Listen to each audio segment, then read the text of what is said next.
Take two. So, and we got to say it all over again. Okay. So my brain works the way it works, and I don't know. I see things, and I remember things. I've got a photographic memory for certain things, right? I can remember certain very very specific things that seem disconnected and unconnected, and so basically last night I'm thinking, and I had an epiphany, another one, and in relation to Tesla and what Tesla said, always sticks out to me because there's few quotes. Okay, so I'll just say it.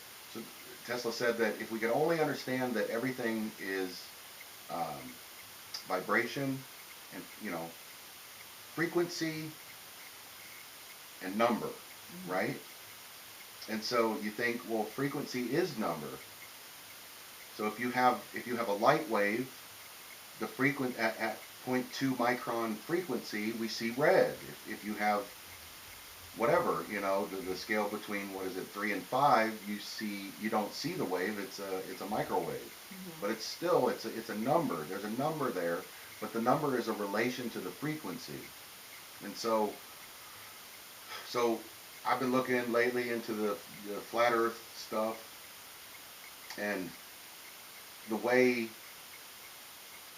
things are off. The moon, the way the moon rises, the way the shadows, falls on the moon, and just everything's so far out of whack. The sun doesn't set where it should, and I mean, things are just nuts. And so you start thinking weird stuff, and all the crap that I look at and try to remember. And so things just click for me in a way that I try to make sense out of based on what I know. And that's the problem. You can only make a hypothesis based on what you believe to be true, right? And so what I try to do is look for fundamental, foundational truths to things, right? So this guy could say this thing at this time, but he's really saying the exact same thing that guy 1,000 years ago said, just in a different way because of his understanding of his world, right? So I try to connect those things. And to me, so thinking about, okay, so the biggest thing that I studied like from day one is the symbology, right? Because that's another thing that Tesla said. Tesla, I don't know why he speaks to me, but it seems like everything I read and see about him is true, or at least has the feeling that it plucks a string, right, in my conscious. He didn't have ulterior motives. Yeah, right. So so not purposefully setting out trying to say, okay, Tesla said this, so let me find proof that connects to that, right? It's just looking, seeking seeking knowledge with an open heart and an open mind with no preconceived notions allows you to see things. Well, wait a minute, that's not connected. Well, yeah, it is. How do you know? How do you know? How do I know when that connects to that? It's a frequency. It's a vibration in your spirit. You go, wait a minute, it's vibrating the same. Yeah. I feel the same about that. It could be totally disconnected, right? Mm-hmm. So that's what I try to do. I try to pay attention to that vibration, And right? it can be good or bad. It can be good or bad. Like, I'm sorry, man. I feel the vibrations of earthquakes. I can't explain how I feel it. It's not a physical sensation. I explain it as though I hear it. Mm-hmm. But I don't really hear it. It's a vibration. I can feel a low. Mm-hmm. Here comes a helicopter. Is it a helicopter? 2 days in a row. 2 days in a row. So anyway, that's another story. So frequency. Everything is frequency. Everything is number, right? So in relation to the flat Earth, right? And the idea that, I mean, I know this is a really crappy drawing, but that the Earth is a flat plane and that the sky is a dome that covers the Earth, right? And the reason I even think about this is because when you look at the symbology in our world and I mean in our world, not in our day and time, but you can go all the way back into history from the, like I said, from the time that caveman picked up a piece of charcoal from the fire and made a drawing. It was a symbol. It was a symbol of something they saw in the sky, right? And so, why? Why today? Why today is, I don't care what you do. In some way, shape, or form, there's symbology there that's connected to the planets, the constellations, something astronomical. And so, for me, it's, well, why, right? Because I've known for a long time that what the symbology that we see is absolutely, it's planetary. It's planets. It's all about the planets. And some specific stars, but for the most part, it's about planets. Our ancient gods, they're all representations of the planets. Cavemen wrote about, would draw pictures in caves. Cavemen, sorry, ancient man would draw pictures in caves of the way certain stars aligned. Now, to me, I understand, a little bit of quantum physics and stuff like that, and so I realized, bodies can't interact with each other unless they have proximity. Now, depending on the size and the strength and the energy of that body, that proximity can change. So a giant star can have influence over something, 10 light years away. Mm-hmm. So you have to think of the relativity of that, right? So every body, an atom, has energy and it interacts with another atom. Mm-hmm. But if it's not close enough, they can't have effect on each other, right? Okay. So you just think about that. So this, as I said, well, why? What difference does it make in where stars in space line up? They're so far away. What impact could that possibly have on us? And to me, before today, would say, well, nothing. And yet, my logical mind says, well, there's no way. There's no influence. They're too far away. They can't have any influence on us. And yet, it obviously does, because that symbology has remained constant over thousands and thousands of years. So why? Why would if an ancient man, Neolithic man, their life was about survival, finding food, finding shelter, being safe, from the elements and the predators. Mm-hmm. And yet they found the time to do art, to make things that were beautiful. Why? It wouldn't serve any purpose to anything other than the soul of the man or the woman that was making the thing, right? Mm-hmm. So why? So obviously something about that spoke to their spirit that made them want to represent it in a visual way, to represent what they feel in a visual way, right? Mm-hmm. And what was the relation? Well, the relation was a certain alignment of stars. Well, so what? The stars are millions of light years away. Why would they have any impact on think about a being that all they need, their entire life is getting food, and yet they found... no idea what a star was. Right, it was just the point of light.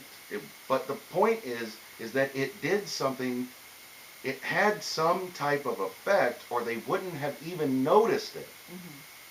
So was that the first time someone saw it? Probably not.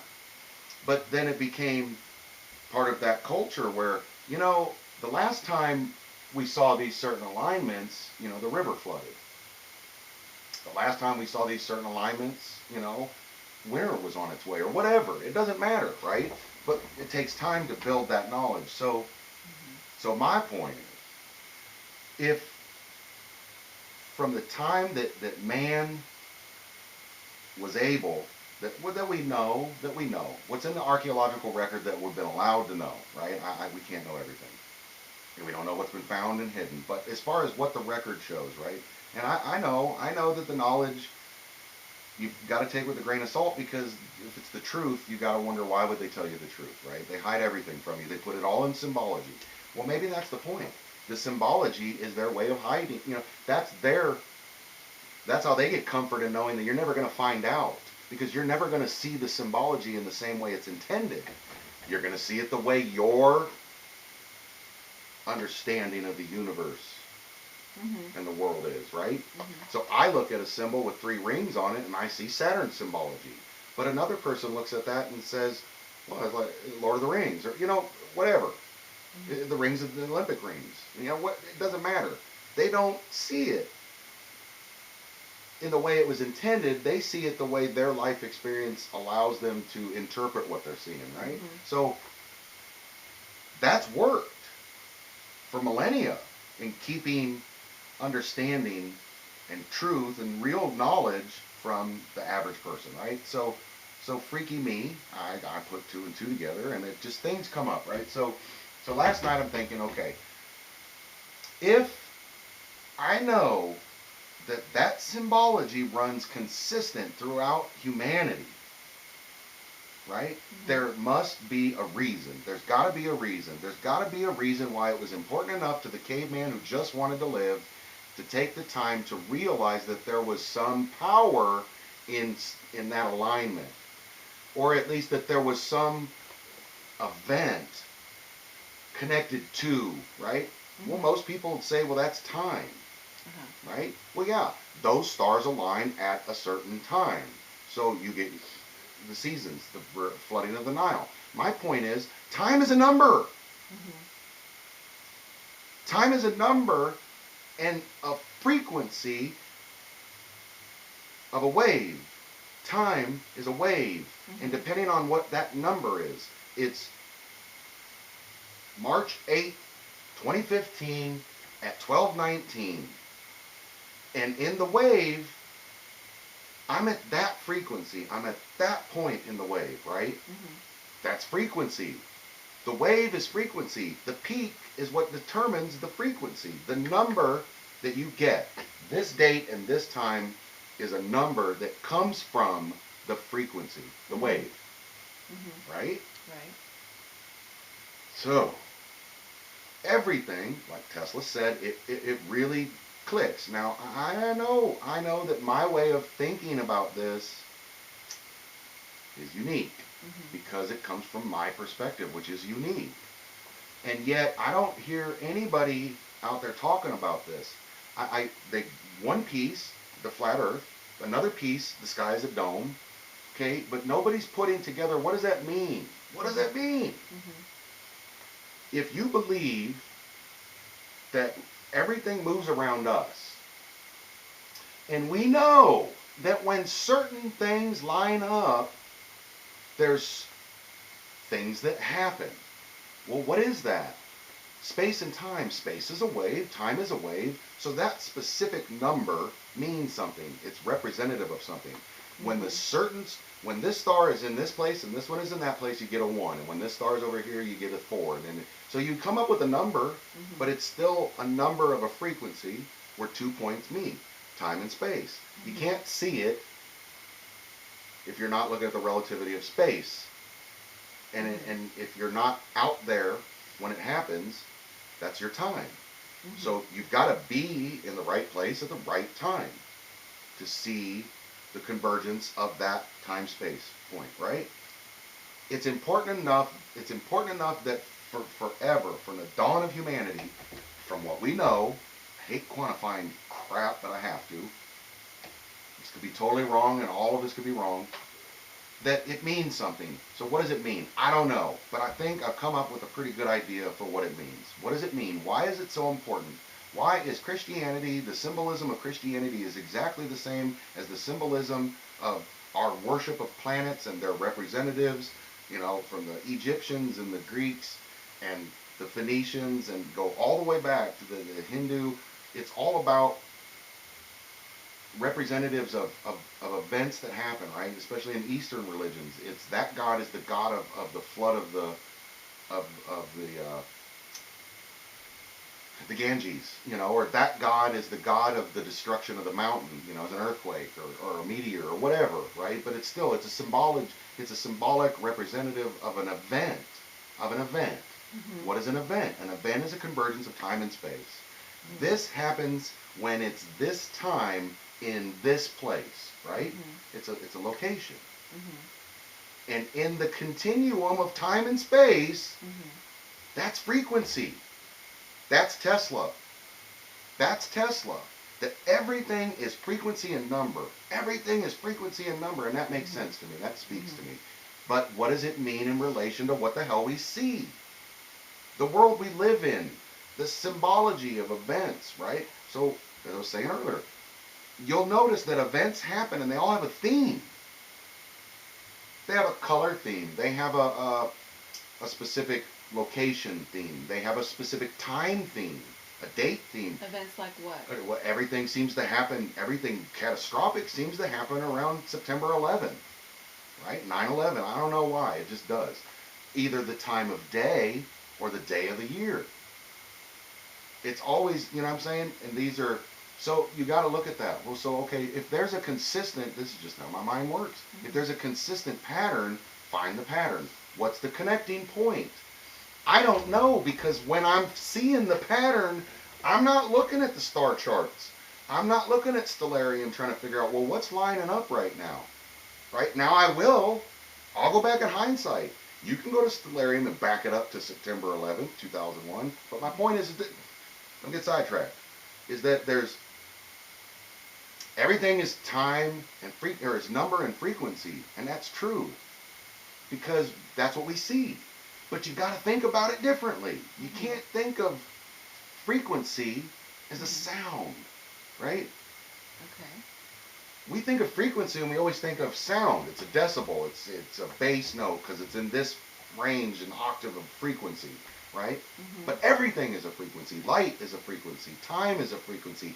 Direction and space is a frequency.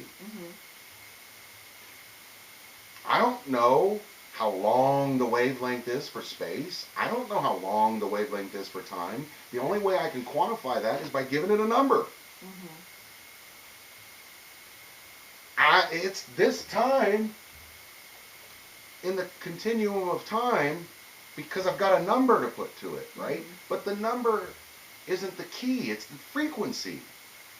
It's the frequency. If you can figure out the frequency for energy, well, then by God, you've got unlimited energy. Tesla knew how to do it. How? Because he understood that it's the frequency, right? It's okay. Magnetism is a frequency. Planets and stars and solar systems all have magnetic and radiative energy coming out of them. We can measure them. We can see them, you know, through radio telescopes and whatnot. So what does that mean? Well, if the Earth, and like I said, this works even if the Earth isn't flat. This works even if the Earth isn't flat. But the sky doesn't work. The sky doesn't work in the way, I don't know that it works this way. What I do know is that there's something to it. There's something to the reason why it's the same symbology. There's something to it as to why the person who just needed to survive was drawing pictures of it. Right? So you try to make sense out of it. Well, what would that mean? Okay, well, if the universe was infinite, or infinitely expanding, then the alignments of the stars, like I was saying earlier, is that, so if, you know, our constellations could be points in the universe where the stars from our perspective look as though they're close to each other. They form a pattern, they form a constellation. And it's based on the intensity of the light, the distance from us. I get all that. But my point is that in reality, from, well, what we're told is reality, is that the universe is infinite, and that you see it as a pattern because of the intensity of light and the distance from us, which are both frequencies, right?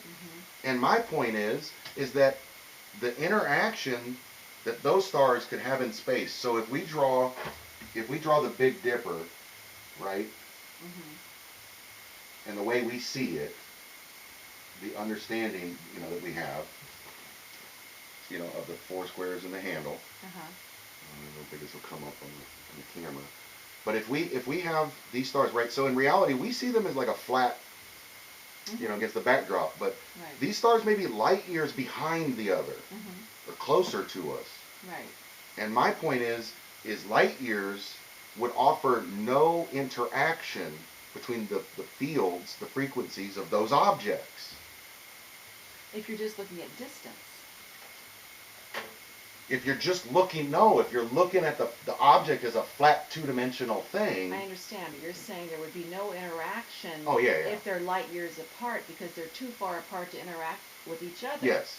But that's only in relation to the distance one from the other. Yes. What about time. Okay, How's well, that? wait now. But that's based on the model of what we're led to believe is true. Okay. Here's the point. If if the alignment of those stars or of the planets or the constellations, whatever, right? The specific stars or the galaxies, whatever. If that alignment had no effect on us, Right. then the caveman would have no reason to draw it. What would it mean to him? What would it mean? I see these stars in this location. So, what does it mean? Well, I don't know, but it meant something. It meant enough for him to take time from survival, and I hate keep going back to that, but it's illustrative of the point is that the symbology today is the same as the symbology from 10,000 years ago, and there's a reason for that because there is power in those alignments. I've been saying this for a long time now. I don't know what it is they get from the planets. It's a planet. What power could you get from a planet? I don't know. But they do because that's what all the symbology is around. So, if today's people who run the world see or are showing us that symbology, just like the caveman did in the cave, he wasn't doing it for himself. He knew what it looked like. He wrote it down so other people could see it. That means it had to have some power, some influence. It had to mean something. I don't know what it means. I don't know what the power is. I don't understand it. I'm getting closer, but so my point is if the universe was what we've been told it is, then those stars that form that constellation are so distant from each other that they could have no, as far as our understanding of energy and magnetism and radiation and all that stuff, they could have no influence on each other if the universe was infinite and infinitely expansive. But it does work if it's a dome. Because now it really isn't that they look different because of their intensity and distance from us. They look different because they're different. That star is smaller because it's smaller. Not because it's farther away and doesn't have as much light. It's because it's smaller. And when it lines up in this way, then now they are close enough to have influence on each other, right? So what was the point of this? Is a computer program, right? So I have a real hard time arguing against the universe as a simulation or simulacra or whatever, right? I have a hard time arguing against it because so many things make sense to me as a programmer that it looks like a computer program. It sure works and acts like a computer program. Well, what do I mean? Okay, so let's think that alignments are methods, they're functions, they're subroutines. And you, as a normal person, not, in they, you don't understand what it means, right? It's just the sky. It's the sky at night. It looks pretty. But they understand that there's an alignment that's happening that would allow them to, like I said, it's spell working. It's magic, right? They're making spells. Now, I don't think the ancient caveman were, but that they obviously felt something different at that time. And it was important enough to them to remember it and to write it down. Okay, so I think that at this point, people have figured out, not this point, but from the time when, I put this all back to after the last flood, which still doesn't go back far enough. Somebody had to make it through the previous, or we wouldn't even know about Atlantis and all that crap. So anyway, so if the universe is a simulation, but not in a way that we think of as a computer simulation, it's just not what we've been led to believe. I don't know what it is, but I know that without a doubt, it's not what we've been told it is. Our existence and our reality is not what we've been led to believe. Now, I don't know what it is, but I know that it's not what we've been led to believe. So my mind goes and tries to put two and two together.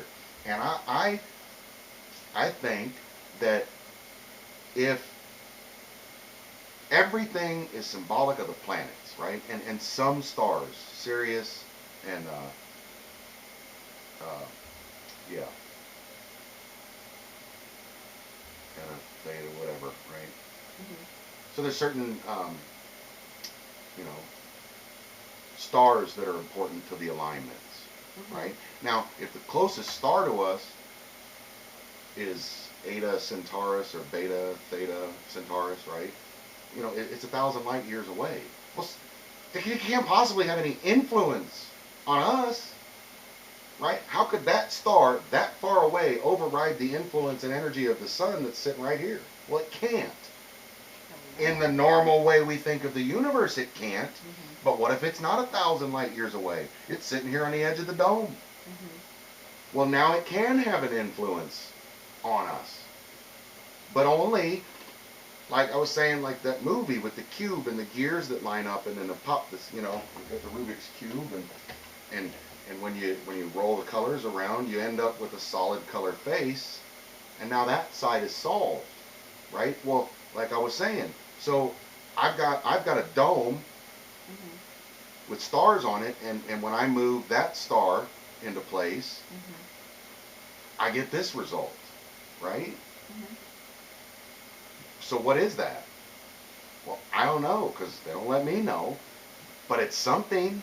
It's something that allows them to gain energy, to gain control, to gain knowledge, to gain experience, to gain uh, spiritual energy, to gain whatever, right? I don't know. Mhm. But I do know that they know. And if you see the same stuff over and over and over, there has to be something to it. So what do I come Mhm. up with? Well, basically, it's a computer program. Mhm. If you want to get somebody's personal record, right? So I want to write a program that wants to store a person's personal information in a database.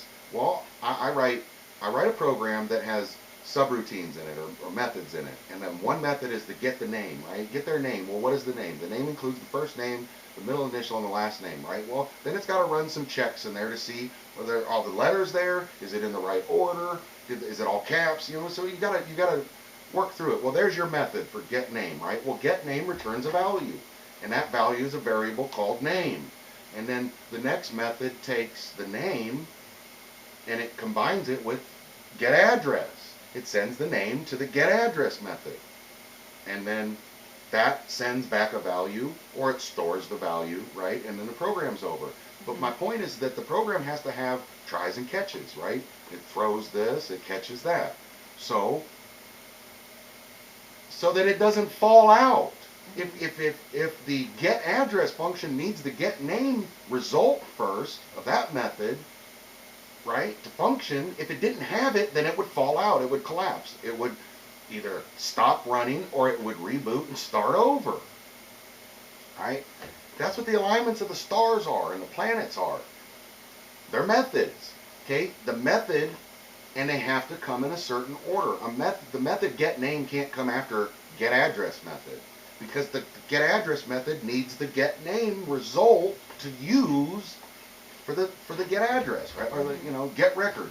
Mhm. So the get record is the overall program, but that includes the components of getting the name, getting the address, getting the zip code, getting the phone number, getting the email, right? Well, they don't have to be, and in programming you probably wouldn't divide them into separate functions, but just high level thinking. Divide everything into these sub methods, right? And so, but you have to have them in order. I can't put, I can't, I can put it in text any way I want to, but I can't call it any way I want to. I have to call the methods in order so that the next method gets the output from the method before. Mhm. That's what the alignment of the planets are. The alignment of the stars and the planets, I'm telling you, there's something here. I haven't flushed it all out yet, but there's something here. So what is it? Well, you can see it's close, right? Mhm. It's really close. Those stars are really close. To the naked eye, they look as though they're aligned. Mhm. And yet, we know that it's not every day that they get power from these alignments, right? Because we don't have false flag events every